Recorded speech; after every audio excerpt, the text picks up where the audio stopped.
I didn't read it.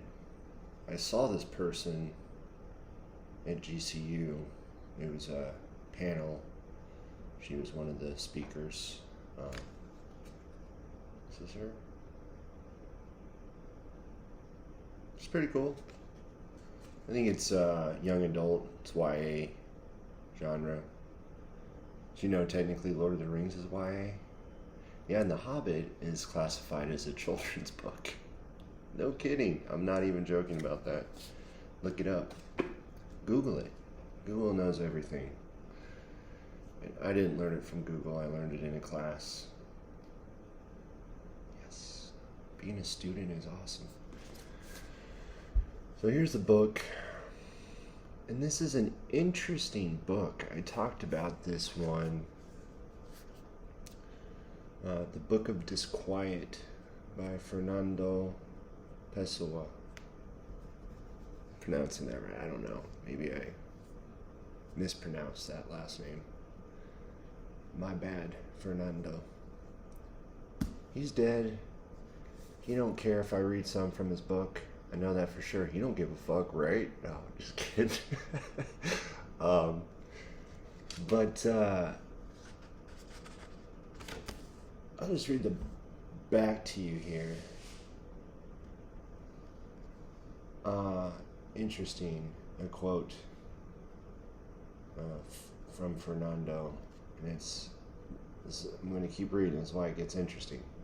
I am, in large measure, the self-same prose I write. Here we go. Fernando Pessoa was many authors in one. He attributed his prolific writings to a wide range of alternate selves, each of which had a distinct biography, ideology, and horoscope. When he died in 1935,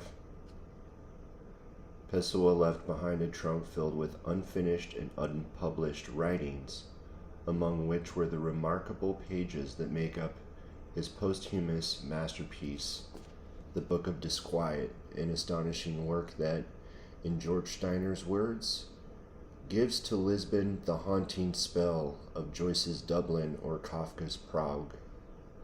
A superb edition, The Book of Disquiet does for 20th century man what Montaigne did for the 16th century. In a time which celebrates fame, success, stupidity, convenience, and noise, here is the perfect antidote. Antidote. A hymn of praise to obscurity, failure, intelligence, difficulty, and silence.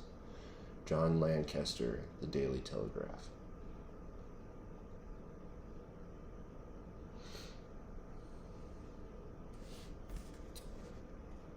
Cover photograph, Lisboa, 1957, by Gerard Castelo Lopes.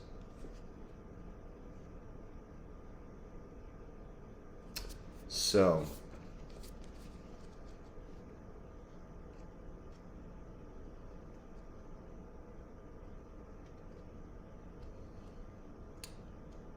okay, so basically, it starts off is almost like a journal entry from this librarian.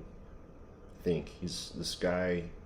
So we're following this librarian who finds these writings of this author who's a totally different guy. But it's all Fernando. Like all these people are him. And the writings is the writings that we come across. And they're all just numbered like 208. Actually, that's a pretty long one. There's to like 176. The Inn of Reason. On the road halfway between faith and criticism stands the Inn of Reason. Reason is faith in what can be understood without faith, but it's still a faith, since to understand presupposes that there's something understandable. What? Yeah. And 189, Rainy Day. The air is a veiled yellow, like a pale yellow seen through a dirty white. There's scarcely any yellow in the gray air, but the paleness of the gray has a yellow in its sadness. It's just beautiful. It doesn't really have to make any sense at all. It kind of does, but it's just, it is obscure. It's different. I was going to read the preface, not the preface, but that's what I love about Penguin Classics. They always have an introduction. Typically, let's see who wrote this introduction. It usually says,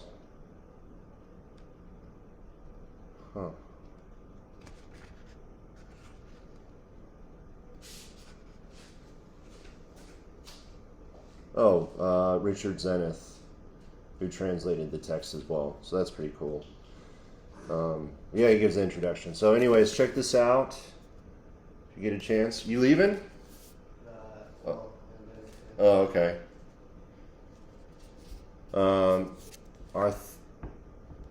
Arthur Machen.